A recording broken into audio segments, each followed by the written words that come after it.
السلام علیکم دوستو، نالج ود اسلام کو شامل دوستو۔ جس طرح تاریخ کے بہت سے عظیم الشان کارنامے اکثر بلا ارادہ انجام پا گئے، اس طرح کولمبس بھی بلا ارادہ امریکہ پہنچ گیا، حالانکہ اس کی منزل مقصود ہندوستان تھی۔ یہ بھی حقیقت ہے کہ اس سے 500 سال پیشتر ناروے کا ایک ملاح لیف ایرکسن محض اتفاق سے امریکہ پہنچ چکا تھا۔ عجیب بات یہ ہے کہ وہ ابھی امریکہ نہیں بلکہ آئس لینڈ کے ارادے سے نکلا تھا۔ امریکہ کی دریافت پر کولمبس کو جو عالمگیر شہرت حاصل ہوئی، اس کا سبب یہ ہے کہ جب اس نے سفر اختیار کیا تو زمانے کے حالات بدل چکے تھے۔ یورپ میں صلاحیت پیدا ہو چکی تھی کہ اس دریافت کی اہمیت کا صحیح اندازہ کر کے اس سے پورا فائدہ اٹھا سکے۔ ایرکسن کے عہد میں ایسی کوئی صورت موجود نہ تھی۔ نئے بر اعظم کی دریافت میں کولمبس کو پہلا درجہ دیا جائے یا نہ دیا جائے، لیکن اس کی مستقل مزاجی، حوصلہ مندی اور بحری مہارت پر انگلی رکھنے کی ضرورت کسی کو نہیں ہو سکتی۔ نہ اس حقیقت سے انکار کیا جا سکتا ہے کہ نئی دنیا صحیح معنی میں اس وقت پیدا ہوئی جب محض اتفاق سے کولمبس غرب الہند میں پہنچا۔ کولمبس 14 سال کی عمر ہی سے بحری سفر کا عادی ہو چکا تھا۔ اس نے بحیرہ روم کے چکر لگائے، اوقیانوس کے جزائر میں پہنچا، انگلستان گیا، شمالی سمندروں میں پھرتا رہا۔ 1474 عیسوی میں اس کے دل میں خیال پیدا ہوا کہ مغربی سمت سے ہندوستان کا راستہ دریافت کرنا چاہیے۔ اس خیال نے ایک دھن کی شکل اختیار کر لی۔ 18 سال تک نشیب و فراز کے کئی دور اس پر آئے، لیکن وہ اپنی دھن پر قائم رہا۔ آخر اسپانیہ کے فرمانروا اس کی دستگیری کے لیے تیار ہو گئے۔ 13 اگست 1492 کو وہ 3 چھوٹے چھوٹے جہاز لے کر ولبا کی بندرگاہ سے روانہ ہوا۔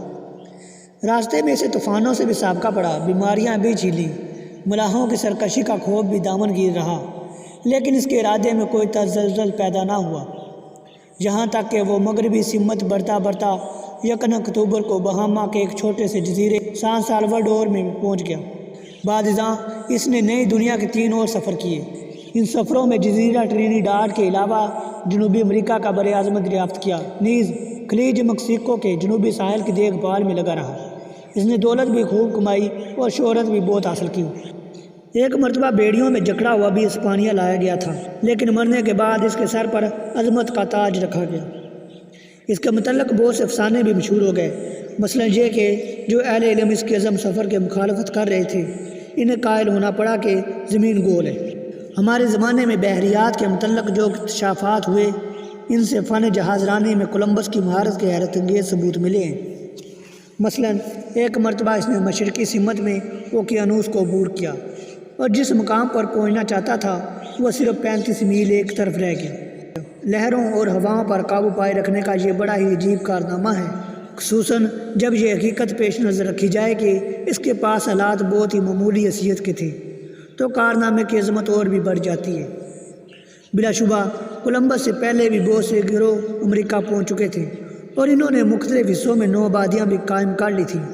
الاسکا کی طرف سے بھی لوگ اس بر اعظم میں داخل ہو چکے تھے، پھر وہ آگے بڑھتے بڑھتے وسطی امریکہ سے گزر کر جنوبی امریکہ میں پہنچ گئے، لیکن ان کی دریافت کے بعد وہاں وسیع پیمانے پر آباد کاری کا سلسلہ شروع نہ ہو سکا۔ کولمبس کی دریافت کے بعد یورپ اس نئے بر اعظم کی طرف امڑ پڑا، اور تھوڑی مدت میں عام آباد کاری شروع ہو گئی۔ پھر امریکہ میں اس جمہوریت کی داغ پھیل پڑی جو آج ساری دنیا کے لیے مثال بنی ہوئی ہے۔ امریکہ ہی میں متحدہ ریاستوں کے اس نظام نے پرورش پائی جسے آج مال و دولت، صنعت و تجارت اور علم و فن میں سب پر فوقیت حاصل ہے۔